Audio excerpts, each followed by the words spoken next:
안녕하세요. 제 이름은 소피아 페트렌코입니다. 12살이에요. 우크라이나 키이우에서 태어나 살다가 전쟁이 시작되면서 엄마와 함께 한국을 오게 되었어요. 한국어는 아직 서툴지만 제가 경험한 이야기를 여러분께 들려드리고 싶습니다. 이야기를 듣기 전에 1초면 누를 수 있는 좋아요와 구독 꼭 부탁드립니다. 사랑합니다. 2022년 2월 24일, 그날 아침 폭격 소리에 잠에서 깨어났어요. 엄마는 울면서 짐을 챙겨야 한다고 하셨습니다. 아빠는 나라를 지키기 위해 남아야 했고 저 엄마만 떠나야 했어요. 그때만 해도 곧 돌아갈 수 있을 거라고 생각했습니다. 2022년 2월 24일 새벽 5시 폭격 소리에 잠에서 깨어났어요. 처음에는 천둥 소리인 줄 알았는데 엄마가 울면서 달려와 저를 깨웠어요. 소피아야, 일어나. 지금 당장 짐을 싸야 해. 엄마의 목소리가 떨리고 있었어요. 창문 밖으로는 연기가 피어오르고 있었고 멀리서 사이렌 소리가 들렸어요. 엄마, 무슨 일이야? 왜 이래? 제가 물었을 때 엄마는 저를 꼭 안으며 전쟁이 시작됐어. 우리 떠나야 해라고 하셨어요. 전쟁이라는 말이 12살 아이에게는 너무 무거웠어요. 영화에서나 보던 일이 우리에게 일어나고 있다는 게 믿어지지 않았어요. 30분 만에 모든 걸 챙겨야 했어요. 엄마는 중요한 서류들과 약간의 옷을 가방에 넣으시면서 계속 울고 계셨어요. 저는 제일 아끼는 토끼 인형과 아빠가 주신 목걸이, 그리고 친구들과 찍은 사진을 챙겼어요. 아빠는 언제 와?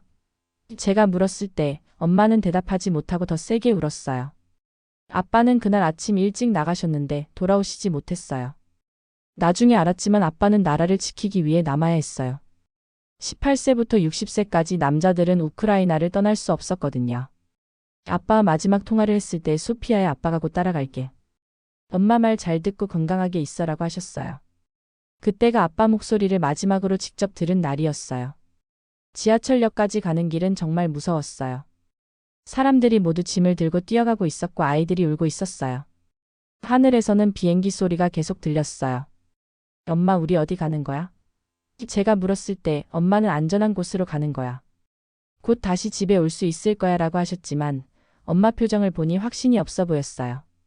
기차역에서는 수천 명의 사람들이 기다리고 있었어요.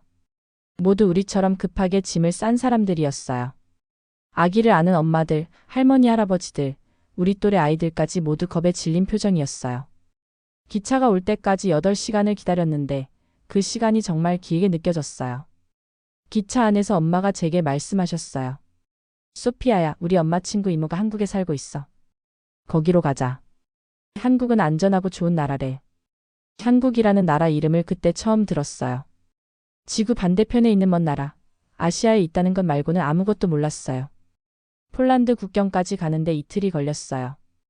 기차 안에서 잠을 자고 다른 사람들과 음식을 나누어 먹으면서 버텼어요. 창밖으로 보이는 우크라이나 풍경을 보며 언제 다시 볼 수 있을까 생각했어요. 그때는 몇 달 후면 돌아갈 수 있을 거라고 생각했는데 지금까지도 돌아가지 못하고 있어요. 폴란드에서 한국으로 가는 비행기를 타기까지 일주일이 걸렸어요. 난민 캠프에서 지내면서 다른 우크라이나 사람들과 함께 있었는데 모두 같은 아픔을 가지고 있었어요. 그곳에서 만난 할머니가 아이야, 힘들겠지만 새로운 곳에서 새로운 시작을 하는 거야. 우크라이나 사람은 강해라고 위로해 주셨어요. 비행기를 타고 한국으로 가면서 창밖을 내려다봤어요. 구름 위로 보이는 세상이 너무 넓어서 우리가 얼마나 멀리 오고 있는지 실감났어요. 엄마 손을 꼭 잡고 괜찮을까? 물었을 때 엄마는 우리 소피아는 어디서든 잘할 수 있어. 새로운 친구들도 만나고 새로운 것도 배우고 모험이라고 생각하자고 하셨어요. 하지만 엄마 눈에도 눈물이 고여 있었어요. 2022년 4월 15일 인천공항에 도착했을 때의 기억은 평생 잊을 수 없을 것 같아요. 30시간의 긴 여행 끝에 도착한 한국은 우크라이나와 모든 것이 달랐어요. 공항에서부터 글자가 다르고 사람들의 얼굴도 다르고 심지어 공기 냄새까지 달랐어요. 가방 하나가 전부인 저희를 바라보는 사람들의 시선이 느껴졌어요. 엄마 친구 박 이모가 마중 나와주셨는데 저희를 보자마자 울면서 달려와 엄마를 안아주셨어요. 얼마나 힘들었어. 이제 괜찮아. 여기는 안전해라고 하시면서 저도 꼭 안아주셨어요. 그때 처음으로 살았구나 하는 생각이 들었어요. 한 달 넘게 계속 무서웠는데 이모의 따뜻한 품에서 조금 안심이 되었어요. 한국어를 전혀 못했기 때문에 모든 게 어려웠어요. 공항에서 나오는 길에도 표지판을 하나도 읽을 수 없었고 사람들이 하는 말도 외계어 같았어요. 이모가 천천히 배우면 돼. 한국 사람들은 외국인에게 친절해라고 하셨지만 정말 걱정이 많았어요. 우크라이나어나 러시아어를 아는 사람이 거의 없을 테니까요. 이모 집으로 가는 차 안에서 서울의 풍경을 처음 봤어요. 키이우와는 완전히 다른 모습이었어요. 높은 빌딩들이 빽빽하게 서 있고 네온사인들이 반짝이고 있었어요. 여기가 우리가 살 곳이구나 생각하니까 신기하면서도 막막했어요. 과연 이 낯선 곳에서 적응할 수 있을까 싶었거든요. 첫 며칠은 정말 힘들었어요. 시차 때문에 잠도 제대로 못 자겠고 음식도 입에 맞지 않았어요. 김치는 너무 매웠고 밥과 반찬을 함께 먹는 것도 낯설었어요. 우크라이나에서는 주로 빵과 수프를 먹었거든요. 이모가 조금씩 익숙해질 거야 라고 하셨지만 모든 게 다른 환경에서 살아야 한다는 게 쉽지 않았어요. 언어 때문에 가장 답답했어요. 목이 마른데 물을 달라고 어떻게 말해야 할지 몰라서 몸짓으로 표현해야 했어요. 화장실이 어디인지 물어보고 싶어도 말이 안 통하니까 이모를 계속 따라다녀야 했어요. 간단한 안녕하세요. 감사합니다. 또 발음이 어려워서 몇 번을 연습해야 했어요. 하지만 한국 사람들의 친절함은 정말 특별했어요. 동네 마트에 갔을 때 계산하는 할머니가 저희가 외국인인 걸 보시고 계산기로 가격을 보여주시며 웃어주셨어요. 말은 안 통했지만 그 미소만으로도 괜찮다는 의미가 전해졌어요. 그리고 우리가 나갈 때 사탕을 하나씩 주시면서 웰컴이라고 영어로 말해주셨어요. 지하철을 처음 탔을 때도 놀라운 일이 있었어요. 길을 잘못 들어서 헤매고 있는데 한 아주머니가 다가와서 번역 앱을 켜서 어디 가세요? 라고 물어보셨어요. 목적지를 말하니까 직접 플랫폼까지 데려다 주시면서 어느 지하철을 타야 하는지 알려주셨어요. 그때 정말 고마웠어요. 버스 타는 법을 몰라서 당황하고 있을 때도 마찬가지였어요. 카드를 어디에 찍어야 하는지 몰라서 우물쭈물하고 있는데 기사 아저씨가 친절하게 알려주시고 옆에 앉은 학생이 목적지까지 몇 정거장인지 손가락으로 알려줬어요. 말은 안 통했지만 마음은 통했어요. 한 달 정도 지나니까 조금씩 익숙해지기 시작했어요. 기본적인 한국어 인사말을 배웠고 숫자도 10까지 셀 수 있게 되었어요. 김치도 조금씩 먹을 수 있게 되었고 한국 음식 중에서는 김밥이 제일 맛있었어요. 우크라이나 음식과 비슷한 느낌이었거든요. 엄마가 한국 학원에 다니기 시작하셨고 저도 곧 학교에 가게 된다고 하셨어요. 소피아야, 이제 한국 친구들을 사귈 시간이야. 처음에는 어렵겠지만 우리 소피아는 잘할 수 있어라고 격려해 주셨어요. 하지만 학교에 간다는 생각을 하니까 정말 떨렸어요. 과연 한국 아이들과 친해질 수 있을까요? 2022년 5월 16일 드디어 첫 등교 날이 왔어요. 서울 은평구에 있는 초등학교였는데 아침 일찍 일어나서 이모가 사주신 새 옷을 입고 거울을 봤어요. 낯선 얼굴에 제가 보였어요. 한 달 사이에 많이 야위었고 눈빛도 예전과 달라져 있었어요. 오늘부터 한국 학생이구나 생각하니까 설레면서도 무서웠어요. 엄마와 이모가 함께 학교까지 데려다 주셨어요. 학교 문 앞에서 소피아야 힘내. 새로운 시작이야 라고 응원해 주셨지만 다리가 떨려서 걸음이 제대로 나가지 않았어요. 복도를 걸어가면서 다른 아이들이 저를 쳐다보는 게 느껴졌어요. 금발의 파란 눈인 제가 한국 학교에서는 정말 특이해 보였을 거예요. 교실 문을 열고 들어갔을 때의 그 순간을 잊을 수 없어요. 28명의 아이들이 모두 저를 쳐다봤어요. 조용했던 교실이 갑자기 웅성거리기 시작했어요. 와, 외국인이다. 머리카락 색깔 봐. 눈이 파래라는 소리들이 들렸어요. 그 순간 정말 바닥에 구멍이 있으면 숨고 싶었어요. 김 선생님이 저를 교실 앞으로 데려가시며 여러분, 오늘부터 우리 반에 새로운 친구가 왔어요. 우크라이나에서 온 소피아예요. 모두 따뜻하게 맞아주세요 라고 소개해 주셨어요. 아이들이 안녕하세요. 라고 인사해 줬는데 그 소리가 얼마나 크게 들렸는지 몰라요. 저는 떨리는 목소리로 안녕하세요 라고 겨우 말했어요. 제 자리는 창가 쪽 뒤에서 세 번째였어요. 옆자리에는 지민이라는 아이가 앉아 있었는데 저에게 환하게 웃어주며 안녕, 나는 지민이야. 잘 부탁해라고 말해줬어요. 그때 처음으로 조금 마음이 놓였어요. 적어도 옆자리 친구는 친절해 보였거든요. 첫 수업은 국어 시간이었는데 정말 한 글자도 알아들을 수 없었어요. 한글이 그림처럼 보였고 선생님 말씀은 외계어 같았어요. 교과서를 펼쳐보니 모든 게 암호처럼 보였어요. 우크라이나에서는 수학을 제일 좋아했는데 여기서는 수학 문제조차 한국어로 되어 있어서 못 풀겠더라고요. 지민이가 자기 노트를 제 책상 쪽으로 밀어주며 지금 어느 페이지를 하고 있는지 손가락으로 가르쳐줬어요. 그리고 연필로 중요한 부분에 동그라미를 쳐주기도 했어요. 말은 통하지 않았지만 그 작은 도움이 정말 고마웠어요. 쉬는 시간이 되자 몇몇 아이들이 제 주변으로 모여들었어요. 우크라이나 어디야? 거기 춥지? 전쟁 무서웠어. 가족은 다 왔어? 호기심 가득한 질문들이 쏟아졌어요. 저는 간단한 영어 단어와 몸짓으로 대답하려고 했지만 복잡한 이야기는 할 수 없었어요. 아이들이 답답해하는 게 보였어요. 그때 한 아이가 우리가 한국어 가르쳐 줄게. 라고 말했어요. 민수라는 아이였는데 종이에 한글을 써가며 발음을 가르쳐 주기 시작했어요. 안녕하세요를 몇 번 따라하게 하고 감사합니다. 죄송합니다. 같은 기본적인 말들을 알려줬어요. 다른 아이들도 자기가 아는 영어 단어로 의사소통하려고 노력했어요.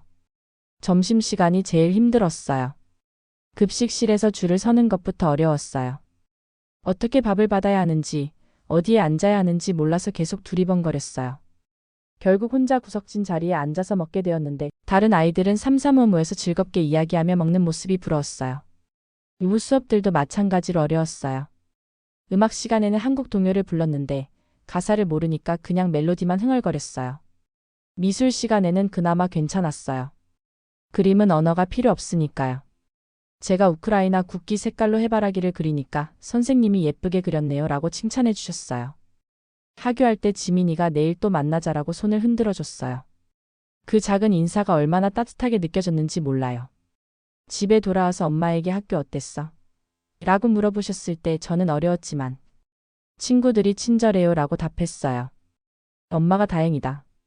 우리 소피아가 잘 적응할 거야 라고 하시며 꼭 안아주셨어요. 그날 밤 잠자리에 들면서 생각했어요. 첫날이니까 어려운 게 당연하지. 조금씩 나아질 거야. 지민이 같은 친구들이 있으니까 괜찮을 거야. 내일은 오늘보다 조금 더 나아질 거야. 그렇게 스스로를 다독이며 잠이 들었어요. 학교에 다닌 지 일주일이 지났어요. 수업은 여전히 어려웠지만 조금씩 단어들이 귀에 들어오기 시작했어요. 책, 연필, 친구 같은 기본적인 단어들을 알아들을 수 있게 되었고 숫자도 10까지 셀 수 있게 되었어요. 하지만 가장 힘든 시간은 점심시간이었어요. 매일 혼자 급식을 받아서 혼자 먹어야 했거든요. 그날도 다른 날과 마찬가지로 급식실에서 줄을 서고 있었어요. 앞에 서 있는 아이들의 대화 소리가 들렸지만 무슨 말인지 알아들을 수 없었어요. 밥을 받고 반찬을 받고 국을 받고 기계적으로 따라하면서 혼자만의 시간을 버텨내고 있었어요. 다른 아이들은 친구들과 함께 와서 웃으며 이야기하는데 저만 혼자였어요. 밥을 다 받고 어디 앉을까 망설이고 있었어요. 평소처럼 구석진 자리에 혼자 앉으려고 했는데 그때 누군가 제 팔을 살짝 잡았어요. 돌아보니 지민이었어요. 지민이가 환하게 웃으며 말했어요. 소피아야, 같이 먹자. 그 순간 가슴이 뛰었어요. 드디어 누군가 저에게 함께 먹자고 제안한 거였어요.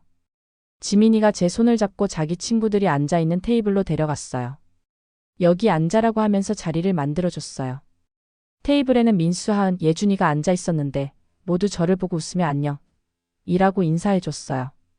그때 지민이가 말했어요. 내 자리는 여기야. 그 한마디가 제 마음에 얼마나 깊이 와닿았는지 몰라요. 내 자리는 여기야 라는 말을 들었을 때 눈물이 핑 돌았어요. 우크라이나를 떠난 후 처음으로 내가 속한 곳이 있다는 느낌을 받았어요. 전쟁 때문에 집도 친구들도 아빠도 잃었지만 이 낯선 땅에서 새로운 자리를 만들어주는 친구들이 있다는 게 믿어지지 않았어요. 정말 기적 같은 순간이었어요. 지민이가 자기 반찬을 제 밥그릇 위에 올려주며 이거 맛있어. 먹어봐라고 했어요. 김치였는데 처음에는 너무 매워서 얼굴이 빨개졌어요. 그러자 하은이가 물을 가져다 주며 처음엔 다 매워. 조금씩 먹으면 되라고 했어요. 민수는 우크라이나는 김치 없지? 라고 물어봤고 예준이는 우리가 한국 음식 다 가르쳐 줄게라고 했어요. 그날부터 점심시간이 기다려지기 시작했어요. 매일 지민이가 소피아야 같이 가자. 라고 부르면 함께 급식실로 갔어요. 친구들이 한국 음식을 하나씩 소개해줬어요. 이건 불고기야, 이건 잡채고 이건 떡볶이야 하면서 각각의 맛을 설명해줬어요. 저도 우크라이나 음식에 대해 이야기해줬어요. 한 번은 제가 우크라이나에서는 보르시라는 빨간 수프를 먹어요라고 말했더니 모든 친구들이 어떤 맛이야? 만들어줄 수 있어? 하며 관심을 보였어요. 지민이는 우리 집에 와서 만들어줘. 라고 하기도 했어요. 그때 정말 이 친구들이 진심으로 저에게 관심을 가져준다는 걸 느꼈어요. 어느 날은 제가 김치찌개를 처음 먹어봤는데 너무 매워서 눈물이 났어요. 친구들이 괜찮아? 물 마셔. 라고 걱정해 주면서 요구르트를 가져다 줬어요. 그런 모습을 보며 이 아이들은 정말 저를 챙겨주고 있구나 생각했어요. 가족처럼 따뜻하게 대해주는 거였어요. 점심시간에 나누는 대화도 점점 늘어갔어요. 처음에는 간단한 단어로만 소통했는데 조금씩 문장으로 이야기할 수 있게 되었어요. 오늘 수학 어려웠어. 체육 시간 재미있었어. 선생님이 칭찬해줬어. 같은 일상적인 대화들을 나눌 수 있게 되었어요. 가장 기억에 남는 것은 지민이가 소피아야, 우크라이나 말로 친구가 뭐야? 라고 물어봤을 때예요. 드루라고 가르쳐줬더니 지민이가 드루 라고 따라하면서 웃었어요. 그리고 제 손을 꼭 잡으며 우리 드루 라고 말했어요. 그 순간 정말 가슴이 벅찼어요. 언어는 달라도 마음은 통한다는 걸 느꼈거든요. 그 후로 친구들이 간단한 우크라이나어를 배우려고 했어요. 프리비트 안녕라고 인사하거나 갸쿠유 고마워라고 말하면서 저를 웃게 만들어줬어요. 발음이 틀려도 저는 정말 고마웠어요. 제 나라 말에 관심을 가져주는 것만으로도 충분히 감동적이었거든요. 어느 날은 제가 급식을 먹다가 갑자기 눈물이 났어요. 김치찌개 맛이 우크라이나에서 먹던 보르시와 비슷한 느낌이 들어서였어요. 홀로 다른 나라에 와 있다는 현실이 갑자기 밀려왔어요. 친구들이 왜 울어? 아파? 라고 걱정해 주면서 휴지를 가져다 줬어요. 괜찮아. 그냥 고향 생각이 나서라고 말했더니 지민이가 우리가 있잖아. 이제 여기가 내 두 번째 고향이야 라고 위로해 줬어요. 점심시간이 끝나고 교실로 돌아갈 때 친구들이 제 팔짱을 끼고 함께 걸어줬어요. 내일도 같이 먹자. 점심 맛있었지? 라고 말하면서요. 그런 작은 관심 하나하나가 저에게는 정말 큰 힘이 되었어요. 더 이상 혼자가 아니라는 느낌, 이곳에서 환영받고 있다는 느낌을 받을 수 있었거든요. 1년이 지난 지금 저는 완전히 달라졌어요. 한국어로 유창하게 대화할 수 있게 되었고 한국 친구들과 구별이 안 될 정도로 자연스러워졌어요. 무엇보다 이곳이 제 두 번째 고향이라는 마음이 들어요. 전쟁이라는 끔찍한 일 때문에 오게 되었지만 한국에서 만난 따뜻한 마음들 덕분에 다시 웃을 수 있게 되었어요. 지난주에는 정말 감동적인 일이 있었어요. 반 친구들이 깜짝 파티를 열어줬는데 소피아 한국 온 지 1년 축하해 라는 현수막까지 만들어줬더라고요. 케이크 위에는 우크라이나 국기와 한국 국기가 함께 그려져 있었어요. 지민이가 소피아야, 너 때문에 우리도 많이 배웠어. 다른 나라 친구가 있다는 게 이렇게 좋은 줄 몰랐어라고 말해줬을 때 정말 눈물이 났어요. 한국어 실력도 많이 늘었어요. 이제는 수업을 따라갈 수 있을 정도가 되었고 선생님 질문에도 답할 수 있어요. 특히 수학은 한국 친구들보다 잘하게 되어서 오히려 제가 다른 친구들을 도와주고 있어요. 소피아가 설명하면 더 잘 이해되라고 하는 친구들을 보면 뿌듯해요. 제가 누군가에게 도움을 줄 수 있다는 게 신기하고 감사해요. 한국 문화도 많이 배웠어요. 어른께 인사하는 법, 밥을 먹을 때 지켜야 할 예의, 친구들과 지내는 방법까지. 모든 게 우크라이나와 달랐지만 이제는 자연스러워졌어요. 특히 한국 사람들의 정이라는 감정을 이해하게 되었어요. 서로를 가족처럼 챙기는 마음, 어려운 사람을 그냥 지나치지 못하는 마음이 정말 아름답다고 생각해요. 요즘은 제가 다른 외국인 친구들을 도와주고 있어요. 얼마 전에 몽골에서 온 바트치책이라는 친구가 우리 반에 왔는데 1년 전에 저처럼 어려워하더라고요. 그래서 제가 먼저 다가가서 같이 먹자. 내 자리는 여기야 라고 말해줬어요. 1년 전 지민이가 저에게 해준 그 말을요. 바트치책이 고마워하며 웃는 모습을 보니까 제가 받았던 그 따뜻함을 이제는 다른 사람에게 줄 수 있다는 게 정말 기뻤어요. 아빠와 화상통화를 할 때마다 한국 이야기를 해드려요. 아빠 한국 친구들이 정말 좋아요. 저를 진짜 가족처럼 대해줘요라고 말하면 아빠가 소피아가 행복해 보여서 아빠도 기뻐. 한국 사람들이 우리 딸을 잘 돌봐주는구나라고 하세요. 전쟁 때문에 떨어져 지내야 하지만 한국에서 이렇게 좋은 사람들을 만난 것은 정말 큰 축복이라고 생각해요. 한국어로 일기를 쓸 수 있게 되었고 한국 노래도 부를 수 있어요. 친구들이 가르쳐준 아리랑이 제일 좋아하는 노래예요. 아리랑 아리랑 아라리오를 부르면서 이 나라의 마음을 조금씩 이해하게 되는 것 같아요. 슬프면서도 희망적인 멜로디가 지금의 제 마음과 비슷한 것 같아요. 학교에서 다문화 가정의 날 행사를 할 때 저는 우크라이나를 소개하는 발표를 했어요. 우크라이나의 아름다운 자연, 맛있는 음식, 따뜻한 사람들에 대해 이야기했어요. 그리고 마지막에 이렇게 말했어요. 전쟁 때문에 고향을 떠나야 했지만 한국에서 새로운 가족을 만났어요. 한국 친구들 덕분에 다시 웃을 수 있게 되었어요. 그때 많은 사람들이 박수를 쳐주셨고 몇몇 어른들은 눈물을 흘리기도 하셨어요. 언젠가는 우크라이나로 돌아갈 날이 올 거예요. 전쟁이 끝나고 평화가 찾아오면 고향으로 가야죠. 하지만 그때가 와도 한국을 잊지 않을 거예요. 여기서 만난 친구들, 여기서 배운 사랑, 여기서 느낀 따뜻함을 평생 간직할 거예요. 그리고 우크라이나에 돌아가서도 한국에서 배운 정을 다른 사람들에게 나누어 줄 거예요. 전쟁으로 모든 것을 잃었다고 생각했는데 한국에서 더 소중한 것들을 얻었어요. 진짜 친구들, 따뜻한 마음, 그리고 다시 꿈을 꿀 수 있는 희망을요. 급식실에서 내 자리는 여기야 라고 말해준 지민이의 그 한마디가 제 인생을 바꿨어요. 이제 저도 누군가에게 그런 따뜻한 말을 해줄 수 있는 사람이 되고 싶어요. 한국 정말 고마워요. 사랑해요.